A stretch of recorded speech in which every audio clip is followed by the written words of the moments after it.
name is Eliza and I work at Zoo New England. For today's Zoo to You, we are celebrating the first day of the City Nature Challenge. The City Nature Challenge is an international event celebrating biodiversity, which is plants and animals that live in a specific area. So typically, the City Nature Challenge is a competition where cities all around the world try to have the most participants taking pictures of wildlife, the most observations of wildlife, and the most people identifying that wildlife. But this year, because of the COVID-19 outbreak, we're really focused on safety, and so we've switched it over to more of a celebration of wildlife.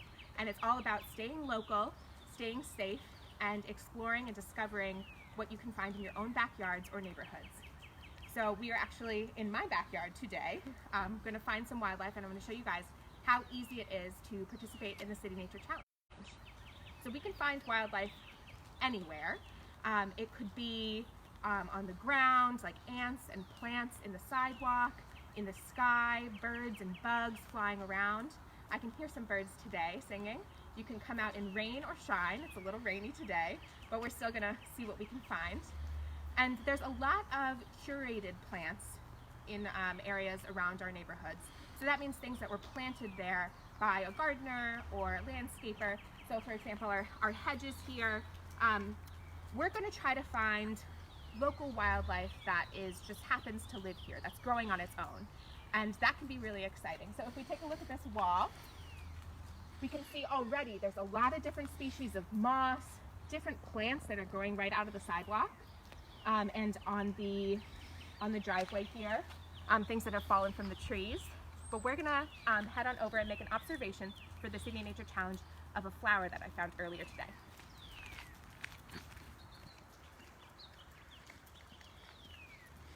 So it's really easy to participate in the City Nature Challenge. The first thing you have to do is download the iNaturalist app onto your phone. So I've been a member of iNaturalist for a few years now, so I have it on my phone already. You make a profile, and that way it can track everything that you observe over the years. And the next thing you want to do is join the City Nature Challenge project for the Boston area. It's called City Nature Challenge 2020 Boston area. And the way you do that is on the iNaturalist page, go to the More section and click on Projects, and you'll be able to search for the City Nature Challenge project on there. And that way, when you make an observation over the next couple days of the City Nature Challenge, everybody can see what you found, and you'll be able to be part of the community. So next, we're going to make an observation. We found all these purple flowers living in the yard. So I'm just going to click on this Observe button. It's a little camera, and take a close-up photo of this flower. Once I have my photo, we go to Next.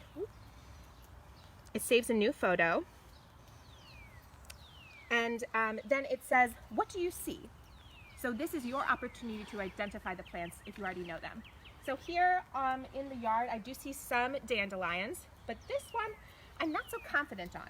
So I'm just gonna write flower.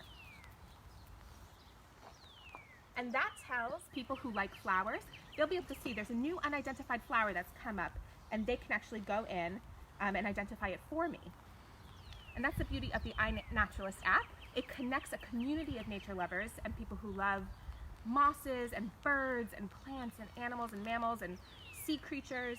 It connects everybody so we can help each other to identify things and contribute to the knowledge about the biodiversity of our area. So now my observation is done, it's in. I've contributed to the City Nature Challenge.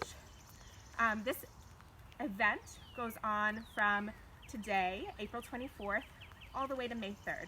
The first 4 days, so the 24th to the 27th, are for observing the wildlife, getting outside with your family, looking for things that you might not have noticed in your neighborhood, in your backyard, around your house before. And then the following 4 days, April 28th to May 3rd, are for identifying things. So if you have a love of birds or animals or bugs or plants, and you think that you could contribute to those identifications, those are the days in which to do it. And then at the end, we have a big celebration where we get to look at all the data that's been collected. So it's not a competition this year, we are just trying to gather the community online to connect with each other. Over 150 cities contributed last year, and so we're really excited to bring people together again this year virtually to celebrate the local wildlife that's all around us. And the observations that are in iNaturalist, you can use iNaturalist any day of the year.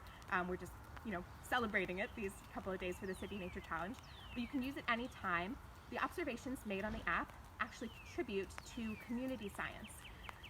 And when an observation is made, people identify it. If 2/3 of the identifications agree on the species, it becomes a research grade observation.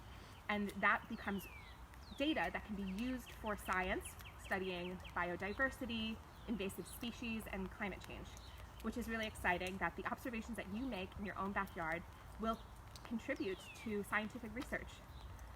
So I hope that you guys get outside, observe some things. We would love to see what you find in your backyards and your neighborhoods.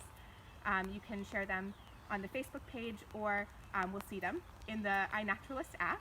And if you have any questions, comment below and we'll be happy to answer them for you. But thank you for tuning in today. We hope you guys have fun getting outside with your families, staying safe, and exploring and discovering wildlife near you. Thank you.